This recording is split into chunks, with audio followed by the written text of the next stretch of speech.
Pare sa umaga, killer sa gabi, ang untold story ni Juan Severino Mayari. Biktima o kontrabida, the priest who became the first Filipino serial killer. Kung paano nagawa ng isang sugo ng Diyos ang pinakamasamang mortal na kasalanan. Welcome sa aming YouTube channel. Kung bago ka pa lang sa aming channel, siguraduhin mag-like and subscribe para updated kayo sa mga bago naming mga videos. Maraming salamat po.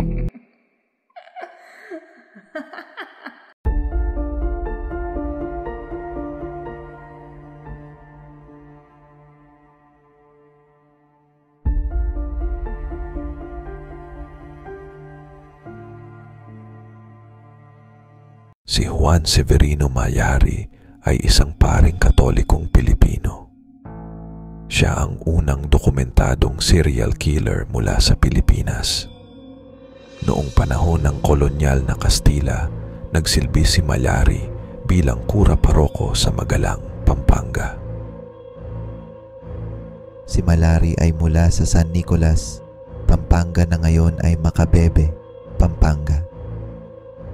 Nag-aral siya ng teolohiya sa Universidad ng Santo Tomas at natapos ang kanyang pag-aaral noong 1809. Pagkatapos nito ay na-orden siya at naging coadjutor sa Gapan, Lubao at Bacolor.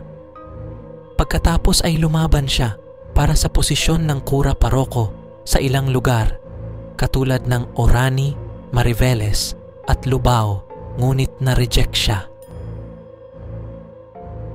Nagsimula ang lahat sa sunod-sunod na mga kakaibang pagpatay sa Pampanga noong 1810. Isa-isang lumutang ang mga bangkay sa bayan ng kolonyal ng Magalang. Ang mga Kastila at mga Pilipino ay nagulantang, natakot at tumindig ang mga balahibo sa balitang kumakalat sa bayan. Walang nakakaalam kung bakit ito nangyayari. Pagkatapos ng lahat, walang na-record noon katulad ng pangyayari ng pagpatay sa bayan. Habang nagsusumikap ang kolonyal na puwersahe ng mga pulisya upang alamin kung sino ang nasa likod ng gawaing ito. Itinuring larawan ng kasamaan. Parami ng parami ang mga mamamayan ang naging biktima ng misteryosong mamamatay tao na nagdala ng takot na walang pasanin ng muka o pangalan na kalakip sa kakilakilabot na mga aksyon. Sa loob ng humigit kumulang isang dekada, humigit kumulang 50 kataong pinatay ang naganap sa mga ibang bahagi ng lugar. Ang Guardia Sibil ay nataranta, hindi makahanap ng malinaw na motibo o koneksyon sa pagitan ng mga malagim na pagpatay. Nang walang nakitang mga ebidensya o suspect, walang ibang choice kundi tukuyin ang kaso bilang hindi nalutas pero pansamantala lamang. Kahit na ang malagim na takot sa isang hindi kilalang mamamatay tao na gumagala sa mga lansangan ng Magalang ay makikita sa mata ng lahat na sila'y natatakot. Ngunit dahil ang mga pagpaslang na ito ay hahantong sa unang dokumentadong Pilipinong serial killer, hindi pangkaraniwan para sa mga taong walang pag-alinlangan na ituro silang lahat sa isang tao lamang. Si Juan Severino Mayari ay isang magaling na tao na may huwarang husay. Isinulat ng mananalaysay at psychiatrist na si Dr. Luciano Santiago ang tungkol sa buhay ng lalaki sa kanyang aklat, Kapampangan Pioneers in the Philippine Church. Isinulat niya kung paanong ang paring nakabase sa Macabebe ang unang Pilipinong namuno sa parokya ng Pampanga. Si Mayari ay nagpursige at nagpatuloy kahit marami ang nag-reject sa kanya na mag-apply maging isang pastor. Ito ay isang kahanga-hanga considering na ito ay nangyari noong panahon na hindi karaniwan sa mga paring Pilipino ang humawak ng mga posisyon o kapangyarihan habang ang mga Kastila ay naghahari. Isa rin siya sa mga unang Pilipinong nakabisado ang sining ng calligraphy. Ang Pampanga Quarterly Publication Singing ang nagsabi kung paano ginamit ni Malari ang kanyang talento upang mag-decorate ng annual report ng parokya ng mga namumulaklak na baging at mga anghel sa mga ulap.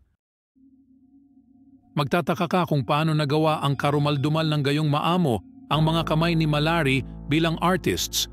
Ngunit siyempre, maaring ituring lamang ng isang serial killer ang kanyang trabaho bilang sining. Isang debotong pari at isang mahusay na pintor na gumawa ng magandang mga disenyo at nagpakita ng kanyang malinaw na artistikong henyo, siya ang huling taong maiisip ng sinuman na gumawa ng mga kasuklam-suklam na krimen. Ang tipikal na pari noong panahon ng kolonyal ay kinatatakutan ng marami, bagamat ang karaniwan ay isa siyang Kastila. Ang isang paring Pilipino ay mas madaling pagkatiwalaan ng mga lokal.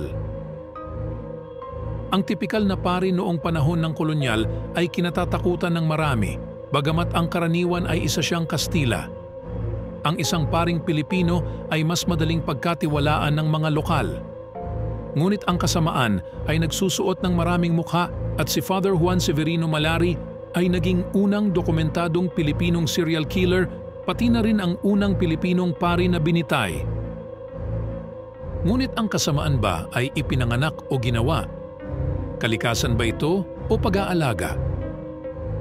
Ayon kay Dr. Santiago, ang mga pagpatay ni Malari ay nagmula sa paniniwala na nakulam ang kanyang ina. Ang kababalaghang ito ay pinaniniwalaang nagmula sa maitim na mahika ng mangkukulam na maaaring magdulot ng sakit o kamatayan sa mga tao sa pamamagitan ng pagtusok sa manika gamit ang magic pin. Naisip niya na sa pamamagitan ng pagkitil sa buhay ng mga parokyano, maibabalik niya ang black magic. Sa pagmamahal at emosyon sa kanyang ina, ito ang naisip niyang paraan para gumaling ang kanyang ina. Walang mga naitala kung anong partikular na sakit ang dinanas ng kanyang ina. Tanging determinado lamang ang pari na bawiin ang pangkukulam. Wala ring batayan ang ginawa ni Malari sa pamamagitan ng pagpatay ng mga inosente upang iligtas ang ina patungkol sa black magic. Sa isip niya, ito ang kanyang misyon at tinawag niya itong crime of love. Ngunit hindi maitatangging ang pagpatay ay isang krimen pa rin. Sa huli ay iniulat na pinatay ni Malari ang hindi bababa sa 57 katao noong panahon na siya ay namuno sa parokya ng Pampanga. Ngunit si Malari ay may sariling laban sa kanyang mental illness. Sa isang issue tungkol sa Memorable Kapampangans, sinabi ni Singsing na ang pari ay dinapuan ng matinding psychosis. Ito ay madalas na hindi napansin ng sinumang nangahas dahil ang pangunawa sa mental illness noong panahong yon ay medyo iba sa kung paano binibigyang importansya ang mental illness ngayon. Karamihan sa mga karaniwang tao ay hindi naiintindihan kung ano ito at sa halip ay sinisi ito sa supernatural. Ayon sa pananaliksik ni Dr. Miguel P. Tecson, may mga ilan-ilan pa rin na naniniwala sa black magic at mga pamahiin kahit na ang colonial period ay naghangad na baguhin iyon. Binanggit ni Dr. Santiago sa kanyang libro na nakita niya ang kakaiba na si Malari at nagtaka siya kung bakit inaresto sa halip na siya ay ipasok sa isang mental institusyon. Sinabi ni Singsing na si Malari ay nagkasakit at ang mga miyembro ng komunidad ay nagpasya na bisitahin siya. Ngunit hindi nila inasahan ang madidiskubre nila sa mismong tinitirhan ni Malari.